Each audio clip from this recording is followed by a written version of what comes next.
Welcome to speed news దండోరా. Dubai పర్యటనలో ఉన్న ఏపీ సీఎం అక్కడి పెట్టుబడిదారులను కలుస్తూ సన్ రైజ్ ఆంధ్రప్రదేశ్ రాష్ట్రంలో పెట్టుబడులు పెట్టాలంటూ ఆహ్వానిస్తున్నారు. ఏపీలో పెట్టుబడులకు అనువైన వాతావరణం, మౌలిక వసతులు, మానవ వనరుల లభ్యతపై చర్చించారు. రాష్ట్రంలో అభివృద్ధి చేస్తున్న పారిశ్రామిక కారిడార్లలో ఆధునిక లాజిస్టిక్స్ పార్కులు, గిడ్డంగుల ఏర్పాటుకు ముందుకు రావాలని పిలుపునిచ్చారు. హిందూ టెర్మినల్స్ ప్రైవేట్ లిమిటెడ్ ద్వారా షరాఫ్ గ్రూప్ ఇప్పటికే భారతదేశంలో లాజిస్టిక్స్ పార్కులు అభివృద్ధి చేస్తోందని, ఇప్పుడు ఏపీలోనూ రైల్వే, పోర్ట్ అనుసంధానం కలిగిన ప్రాంతాల్లో గిడ్డంగులు నిర్మించేందుకు ఆసక్తి చూపించిందని గుర్తు చేశారు. జూబ్లీహిల్స్ ఉప ఎన్నికపై బీఆర్ఎస్ చీఫ్ కేసీఆర్ పార్టీ నేతలతో సమావేశం కానున్నారు. నియోజకవర్గంలోని క్లస్టర్ ఇన్ఛార్జీలు, పార్టీ సీనియర్ నాయకులతో ఎర్రవెల్లి నివాసంలో కీలక సమావేశం నిర్వహించనున్నారు. నామినేషన్ల ప్రక్రియ పరిశీలన పూర్తయిన నేపథ్యంలో ఇకపై ప్రచార వ్యూహాల గెలుపులో కీలకం కానున్నాయి. ఈ క్రమంలో పార్టీ వర్కింగ్ ప్రెసిడెంట్ కేటీఆర్, మాజీ మంత్రి హరీష్ రావు, మాజీ మంత్రులు, ఎమ్మెల్యేలు, సీనియర్ నేతలు హాజరయ్యే ఈ సమావేశంలో ఉప ఎన్నికల్లో అనుసరించాల్సిన ప్రచార వ్యూహాలపై దిశానిర్దేశం చేయనున్నారు. ప్రచారంలో పాల్గొనే స్టార్ క్యాంపెయినర్లు అనుసరించే విధానాలపై సూచనలు, సలహాలు ఇవ్వనున్నారు. భారత కమ్యూనిస్టు పార్టీ సిపిఐలో కీలకమైన మార్పులు చోటు చేసుకున్నాయి. పార్టీ లోపల నాయకత్వ స్థాయిలో కొత్త మార్పులు సంభవించడం వల్ల సిపిఐ శ్రేణుల్లో కొత్త ఉత్సాహం నెలకొంది. ఇప్పటి వరకు ఆంధ్రప్రదేశ్ రాష్ట్ర కార్యదర్శిగా వ్యవహరించిన రామకృష్ణ ఇప్పుడు సిపిఐ జాతీయ కార్యదర్శిగా ఎన్నికయ్యారు. ఆయన స్థానాన్ని ఈశ్వరయ్య రాష్ట్ర స్థాయిలో భర్తీ చేయబోతుండగా ఆయన పార్టీ రాష్ట్ర కార్యదర్శిగా ఏకగ్రీవంగా ఎన్నుకుంది. ఇటీవల చండీగఢ్లో జరిగిన సిపిఐ మహాసభల్లో ఈ నిర్ణయాలు తీసుకోగా ఆ సభలో జాతీయ స్థాయిలో రామకృష్ణ పేరును ప్రతిపాదించగా ఎటువంటి విభేదాలు లేకుండా ఏకగ్రీవ ఆమోదం లభించింది. జూబ్లీహిల్స్ ఎన్నిక వేళ కీలక పరిణామాలు చోటు చేసుకుంటున్నాయి. బీఆర్ఎస్ అభ్యర్థి మాగంటి సునీత పైన సంచలన ఫిర్యాదు వచ్చింది. మాగంటి గోపీనాథ్ వారసుని తానే అంటూ తారక్ ప్రద్యుమ్న అనే వ్యక్తి తెరపైకొచ్చారు. తన తల్లి మాలినీదేవిని గోపీనాథ్ వివాహ చట్ట ప్రకారం పెళ్లి చేసుకున్నారని తెలంగాణ ఎన్నికల అధికారికి లేఖ రాశారు. సునీత ఎన్నికల అఫిడవిట్లో చెబుతున్న వివరాల్లో నిజం లేదని ఫిర్యాదు చేశారు. సునీత పైన ఫిర్యాదులను ముందుగానే అంచనా వేసిన బీఆర్ఎస్ పీజీఆర్ తనయుడు విష్ణువర్ధన్ రెడ్డితో మరో నామినేషన్ దాఖలు చేయించింది. క్రీడల్లో సాధించిన అసాధారణ విజయాలు దేశ యువతకు స్ఫూర్తిగా నిలిచినందుకు గాను నీరజ్ కు గౌరవ లెఫ్టినెంట్ కల్నల్ ప్రధాన్ని ప్రదానం చేశారు. ఢిల్లీలోని సౌత్ బ్లాక్ లో రక్షణ మంత్రి రాజ్నాథ్ సింగ్ సైనిక దళాల అధిపతి జనరల్ ఉపేంద్ర ద్వివేది సమక్షంలో ఈ పదోన్నతిని అధికారికంగా అందించారు. ఈ నియామకం ఏప్రిల్ 16 నుండి అమల్లోకి వచ్చినట్లు ది గెజెట్ ఆఫ్ ఇండియా ద్వారా తెలుస్తోంది. నీరజ్ చోప్రా సైన్యంతో తన ప్రయాణాన్ని 2016లో నాయబ్ సుబేదార్గా ప్రారంభించారు. ఆ తర్వాత 2021లో సుబేదార్గా, 2022లో సుబేదార్ మేజర్గా పదోన్నతి పొందారు.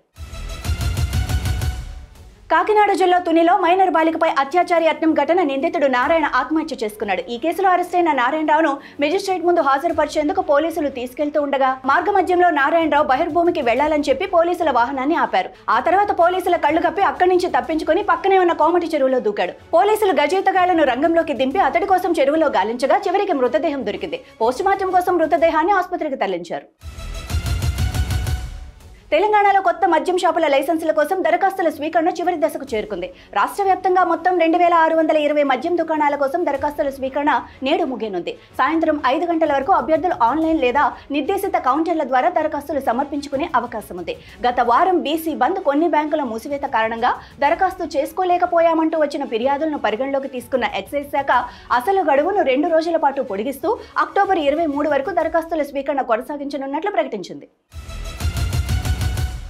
చెక్ పోస్టుల విషయంలో తెలంగాణ ప్రభుత్వం కీలక నిర్ణయం తీసుకుంది. రాష్ట్ర వ్యాప్తంగా ఉన్న రవాణా శాఖ చెక్ పోస్టులు తక్షణం మూసివేస్తున్నట్లు ప్రకటించింది. ప్రభుత్వం ఆదేశాల మేరకు రాష్ట్రంలోని అన్ని ట్రాన్స్పోర్ట్ చెక్ పోస్టులు మూసివేయాలని రవాణా శాఖ కమిషనర్ ఉత్తర్వులు జారీ చేశారు. వాహనాల రాకపోకలకు ఎలాంటి అడ్డంకులు లేకుండా చూడాలని సూచించారు. నేడు మధ్యాహ్నం 3 గంటలకు సీఎం రేవంత్ రెడ్డి అధ్యక్షతన కేబినెట్ సమావేశం జరగనుంది. ఈ సమావేశంలో బీసీ రిజర్వేషన్లు, స్థానిక సంస్థల ఎన్నికలపై చర్చించనున్నారు. స్థానిక ఎన్నికల్లో బీసీ రిజర్వేషన్లపై న్యాయ నిపుణుల కమిటీ సమర్పించిన నివేదికను మంత్రిమండలి పరిశీలించనుంది.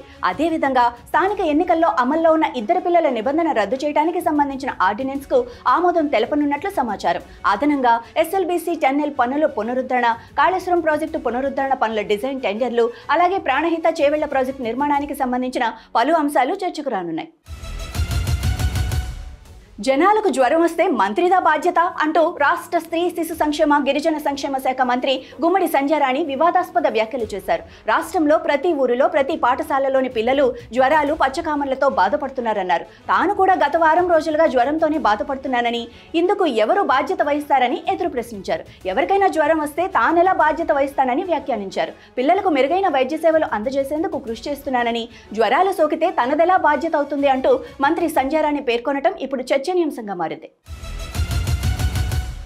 జూబ్లీహిల్స్ ఉప ఎన్నిక బరిలో భారీ సంఖ్యలో నామినేషన్లు దాఖలయ్యాయి. బుధవారం నామినేషన్ల స్క్రూటినీ ప్రక్రియ ముగియగా 17 గంటల పాటు జరిగిన వడపోత అనంతరం పోటీలో 81 మంది అభ్యర్థులు మిగిలారు. 135 నామినేషన్లు ఎన్నికల అధికారి ఖరారు చేశారు. వివిధ కారణాలతో 130 మంది అభ్యర్థులు వేసిన 186 నామినేషన్లు తిరస్కరణకు గురయ్యాయి. ఇక రేపు నామినేషన్ల విత్డ్రాకు అవకాశం ఉండగా వీరిలో ఎంతమంది విత్డ్రా చేసుకుంటారన్న ఉత్కంఠ నెలకొంది. ప్రజలకు ఘనంగా ప్రకటనలు గుప్పిస్తున్న ముఖ్యమంత్రి రేవంత్ రెడ్డి ఆచరణలో మాత్రం చేసింది శూన్యమని మాజీ మంత్రి హరీష్ రావు మండిపడ్డారు. గాలి మాటలతో గారడీ చేయటం తప్ప చేసిందేమీ లేదని ధ్వజమెత్తారు. ప్రభుత్వ పాఠశాలల్లో పారిశుధ్య నిర్వహణ కోసం నియమించిన స్కెవెంజర్లకు 9 నెలలుగా జీతాలు చెల్లించకపోవడం దుర్మార్గమని పేర్కొన్నారు. చిన్నపాటి వేతన జీవుల శ్రమ కష్టాన్ని గౌరవించడం మీకు చేతకాదా? విద్యాశాఖ మంత్రిగా ఉన్న మీకు మీ సొంత శాఖలోని ఉపాధ్యాయులు ఉద్యోగుల సమస్యలు కనిపించడం లేదా? మీ మాటల మాయాజాలంతో ఎంతకాలం వారిని మోసగిస్తారు అని ప్రశ్నించారు. ఇవి ఇప్పటివరకున్న స్పీడ్ న్యూస్ దండోరా. చూస్తూనే ఉండండి అభినవ్ భారత్.